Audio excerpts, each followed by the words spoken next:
This is Pulse of Africa, the face of Ethiopia, the voice of Africa.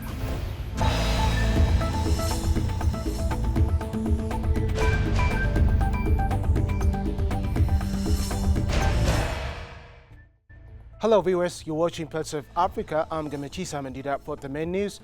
First, our top stories for today. Rwanda's president appoints new prime minister. Mali's transitional president receives new peace charter. Xi urges deeper China-EU trust and cooperation. Now the news in detail. Rwandan President Paul Kagame appointed Justin Nsenguma as the new prime minister on Wednesday, paving the way for the formation of a new cabinet. Nsenguma, who served as deputy governor of the National Bank of Rwanda, replaced Edouard Ngirente, who had been prime minister since 2017 and was sacked Wednesday, according to a statement released by the office of the government spokesperson. In a post on X, Nsenguma thanked the president for the trust and confidence in him, pledging to serve the country with humility and dedication. Ethiopia and Angola have signed a revised bilateral air services agreement, BASA, updating the original 1977 accord to reflect modern aviation standards and boost bilateral cooperation. Signed during the second UN Tourism and ICAO Ministerial Conference in Luanda, the agreement aligns with the African Union's Yamoussoukro decision promoting liberalized air transport across Africa. Signed during the second UN Tourism and ICAO Ministerial Conference in Luanda, the agreement aligns with the African Union's Yamoussoukro decision promoting liberalized air transport across Africa.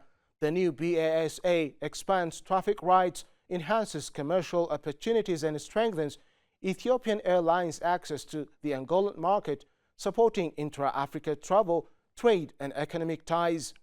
Ethiopia's Transport and Logistics Minister, Dr. Alemu Sime, described the agreement as, quote, a strategic platform to boost economic, trade and investment ties between the two nations. Army General Assimi Goita, President of the Transition and Head of State of Mali, formally received the draft National Charter for Peace and the Reconciliation. This structuring document, consisting of 16 titles and 106 articles. This structuring document, consisting of 16 titles and 106 articles, reflects an inclusive and ambitious vision of the future of Mali. It integrates essential dimensions of economic, social and cultural development, laying the foundations of sustainable peace and genuine reconciliation in the service of the nation. This charter represents a clear departure from the 2015 Algiers Agreement, which transitional authorities deem unsuitable for Malian realities. It embodies an endogenous approach to the peace process, firmly centered on national institutions and local values. Belarus and Tanzania have signed for memoranda of understanding aimed at strengthening cooperation in agriculture, education, business and political consultations.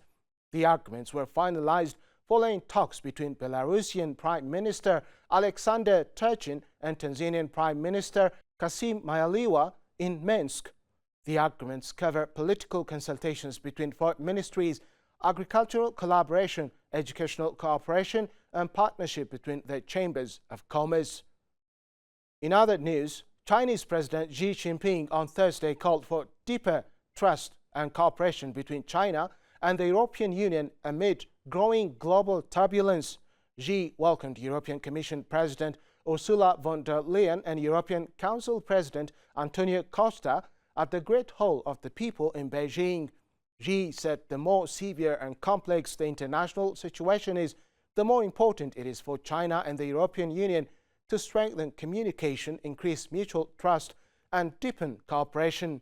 In response, von der Leyen said it is vital for China and Europe to acknowledge their respective concerns and come forward with real solutions. Russia and Ukraine on Wednesday agreed during peace talks to exchange 1,200 more prisoners from each side, including military and civilians, Russian state news agency TASS reported. led by Russian aide Vladimir Medinsky and Ukrainian security chief Rustem Umerov. The talks were chaired by Turkish Foreign Minister Hakan Fidan and lasted under an hour. The agreement was the only concrete result from a third round of peace talks in Istanbul between the two adversaries. Previous talks also resulted in agreement on prisoner swaps. The story of resurgent Ethiopia and burgeoning Africa is here, only on the Pulse of Africa channel, all the time. Pulse of Africa, the face of Ethiopia, the voice of Africa.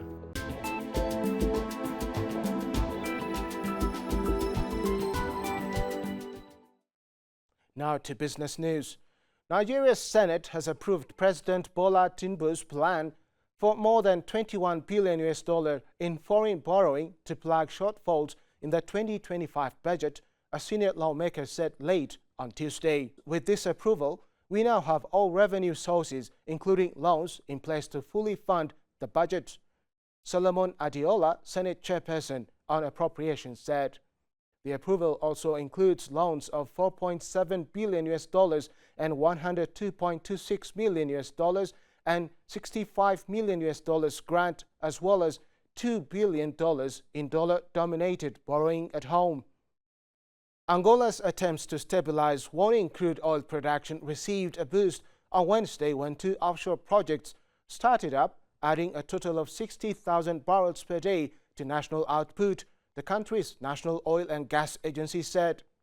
Angola has overhauled its oil and gas regulations to attract energy companies and help stabilize oil production that has halved because of maturing fields since reaching a peak of around 2 million barrels per day in 2008. Last year, President João Lourenço approved a law that offers new incentives to incrementally expand production in offshore blocks after Angola decided to leave OPEC following a spat over crude output allocations.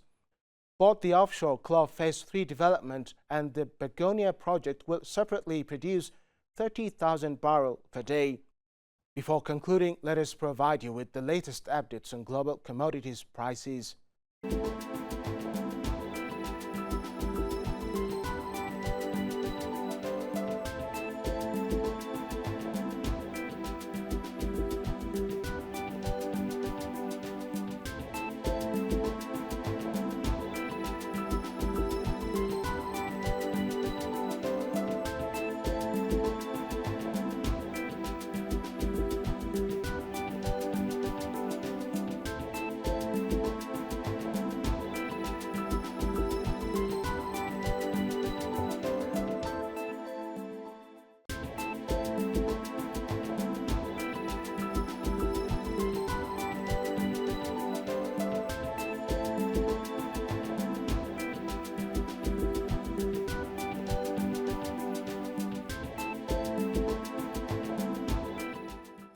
Now to weather updates.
That's all for today, and thanks for watching Pulse of Africa.